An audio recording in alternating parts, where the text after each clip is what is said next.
Defense Secretary Jim Mattis said Friday morning that a government shutdown would have a terrible impact on military operations.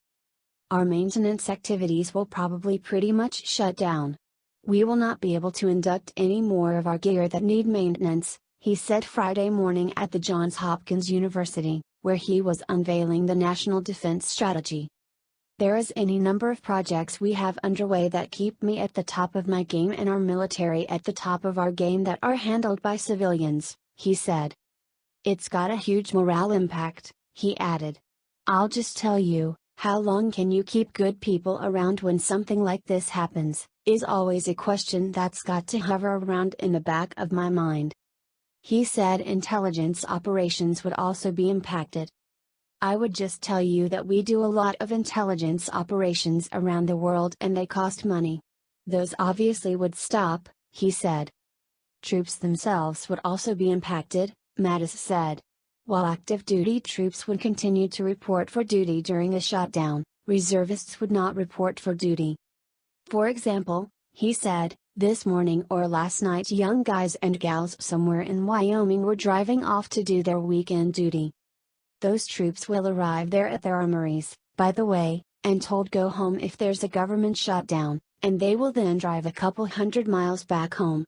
These again are stoic men and women, they'll suck it up and say okay, he said. And I would just tell you that training for almost our entire reserve force will stop and you must understand the critical importance of our reserves, he said. He called reserve troops the only shock absorber the U.S. military has. It's not like the old days where you could draft somebody in and 18 weeks later have them in combat with the skills they need. Today's infantrymen, they're called infantrymen because they're infant solders, young soldiers. They still take a year to train in order to have them ready to use the gear they have on them and make certain they have the ethical and tactical abilities to deal with the battlefield today, he said. So it's got a terrible impact. Chief Pentagon spokesperson Dana White tweeted on Friday. The government shutdown is destructive and puts unnecessary stress on the already stressful jobs of our service members. Time to put the money where the votes are and write the check. #F.Y. 18 budget #pass the budget. Thanks for watching, guys. Subscribe our channel for more news videos daily and for what's viral today. Also turn on post notifications and don't miss nothing. A thumbs up really makes me blessed.